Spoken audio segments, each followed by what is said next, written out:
সবাইকে শুভেচ্ছা জানিয়ে আজকের ড্রয়িং শুরু করব। আজকে আমি একটা ফুটবল আঁকবো।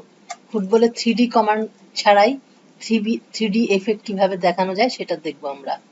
তো সেজন্য আমি প্রথমে এখানে সাদা কালো রং রেখেছি ফিল এবং স্ট্রোকে, আর একটা পলিগন আঁকবো।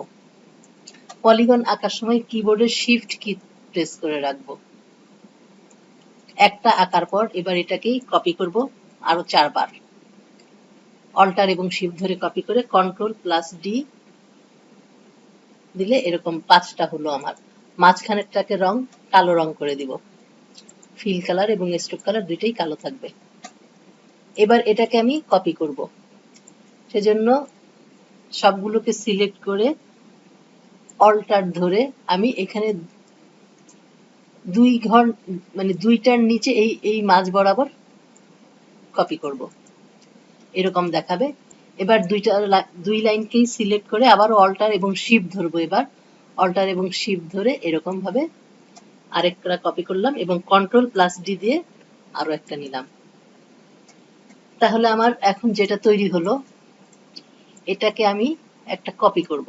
অল্টার ধরে আমি শিফট ধরে নিচে নিয়ে আসলাম। এবার নিচের অংশটা দিয়ে প্রথমে একটু করে দেখাই।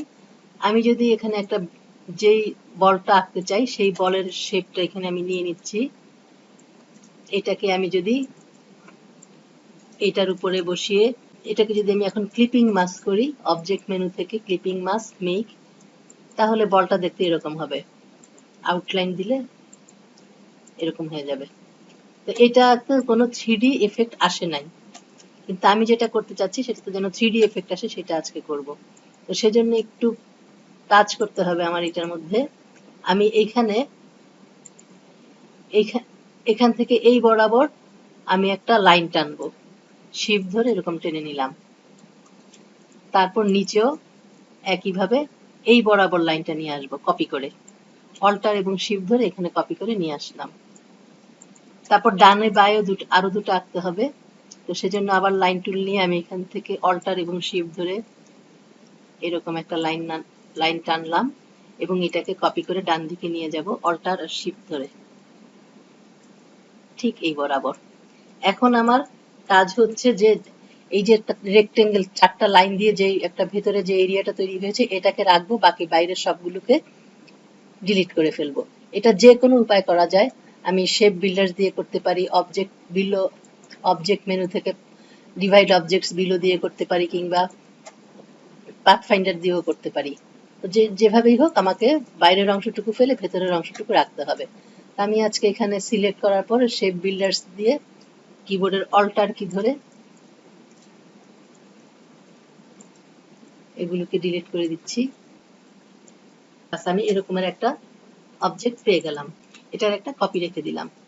এবার আমি যেই বল তৈরি করতে চাচ্ছি সেই অবজেক্টটাকে আমি এর উপর নিয়ে রাখবো।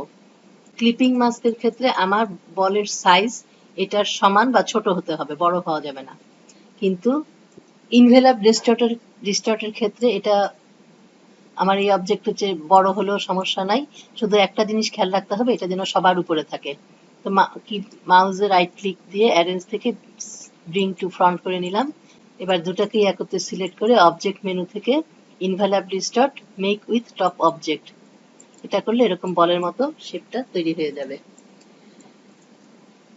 আর যদি এটাকে আমি সাদা অংশটাকে যদি একটু গ্রেডিয়েন্ট করে নিতাম, আগে আমি সবগুলিকে একটু সিলেক্ট করে নিই,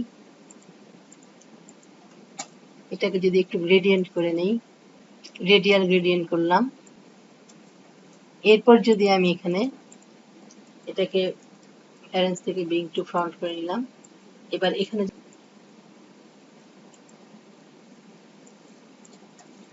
ইনভেলাপ ডিস্টর্ট থেকে মেক উইথ টপ অবজেক্ট করি, তাহলে এরকম দেখা যাবে। এবার আরেকটা ছোট্ট কাজ বাকি, তাহলে এটাকে দেখতে আরো ভালো লাগবে। এইটাকে এবার আমি একটু গ্রেডিয়েন্ট করব। এই মাপটা আমার আগেই আছে, এটাকে অবশ্যই সবার সামনে নিয়ে আসতে হবে, ফ্রন্টে নিয়ে আসতে হবে। তারপর আমি এখান থেকে গ্রেডিয়েন্ট করব, রেডিয়াল গ্রেডিয়েন্ট এই বৃত্তটাকে। এবার যদি এটাকে আমি এটার উপর বসিয়ে দেই, তারপরে